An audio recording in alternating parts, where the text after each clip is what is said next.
ജയിച്ചതിന് ശേഷം നമ്മുടെ ജിൻഡോ ചെയ്ത പ്രവൃത്തികൾ ശരിക്കും കൗതുകത്തോടെയാണ് കേട്ടോ ഞാൻ കണ്ടിരുന്നത്. ലൈവിനകത്ത് ജിൻഡോ ഓടി നടന്നിട്ട് ക്യാമറകളിൽ നോക്കി നന്ദി പറയുന്നു. അതുപോലെ എല്ലാവരുടെയും കാലിൽ തൊട്ട്, അതായത് സുരേഷിൻ്റെയും യമുനയുടെയും ഒക്കെ കാല് തൊട്ട് അനുഗ്രഹം വാങ്ങുന്നു. പ്രായത്തിന് മുതിർന്നവരാണ്, കാലിൽ തൊട്ട് അനുഗ്രഹം വാങ്ങുന്നു.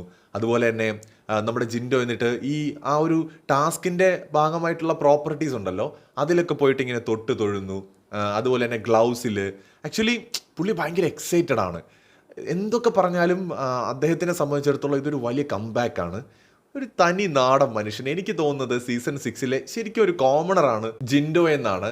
വളരെ കൗതുകമായിട്ട് എനിക്ക് തോന്നിയ കാര്യം, ബിഗ് ബോസ് കോമണേഴ്സ് എന്ന് പറഞ്ഞ് കൊണ്ടുവന്ന നമ്മുടെ റസ്മിനും നിഷാനയും ശരിക്കും കോമണേഴ്സ് തന്നെയാണ് കേട്ടോ. അത് ഞാൻ അന്ന് തന്നെ പറഞ്ഞില്ല, ഇവർ വലിയ സെലിബ്രിറ്റികളൊന്നും അല്ല, നമ്മളെപ്പോലെ സാധാരണക്കാർ തന്നെയാണ്. ചിലപ്പോൾ 10,000, 2,000, 3,000 ഫോളോവേഴ്സ് ഇൻസ്റ്റയിലൊക്കെ ഉണ്ടാവും. പക്ഷേ നിഷാനയൊക്കെ ഇപ്പോഴാണ് കളി എന്താണെന്ന് പോലും മനസ്സിലാക്കിയത്. പക്ഷെ അന്ന് വലിയ വിവാദമൊക്കെ ഉണ്ടായി, ഇവരാണോ കോമണർ എന്ന് ചോദിച്ചിട്ട്. അപ്പോൾ ഇവരുടെ ഒപ്പമാണല്ലോ ജിൻഡോയുള്ളത്. ഇവർ 3 പേരുമാണല്ലോ ഒരു ടീം. ശരിക്കും പറഞ്ഞാൽ കോമണേഴ്സിന്റെ ടീമല്ലേ അത്? ജനപ്രതിനിധികൾ എന്ന് പറയാവുന്ന 3 പേരല്ലേ നമ്മുടെ ജിൻഡോയും റസ്മിനും അതുപോലെ തന്നെ നിഷാനയും. ജിൻഡോ തന്നെ നോക്കൂ, ഒരു ട്രെയിനറാണ്. അദ്ദേഹം ട്രെയിനറാണ്, ചിലപ്പോൾ അറിയപ്പെടുന്ന ആളായിരിക്കാം. അദ്ദേഹം ഒരുപാട് സെലിബ്രിറ്റികളെ ട്രെയിൻ ചെയ്യുന്നുണ്ടാവാം. പക്ഷെ ഞാൻ അന്ന് പറഞ്ഞതുപോലെ ആരാണ് സാധാരണക്കാരൻ, അത് നിർണ്ണയിക്കുക എന്ന് പറയുന്നത് വളരെ ബുദ്ധിമുട്ടാണ്. എനിക്ക് ജിൻഡോയെ കാണുമ്പോൾ ഒരു സാധാരണക്കാരനായിട്ടാണ് തോന്നുന്നത്, നമ്മളിൽ ഒരാളായിട്ടാണ് തോന്നുന്നത്. അല്ലാതെ വലിയൊരു സെലിബ്രിറ്റി ട്രെയിനറായിട്ടൊന്നും എനിക്ക് ഫീൽ ചെയ്യുന്നില്ല. ഒരു പച്ചയായ മനുഷ്യൻ.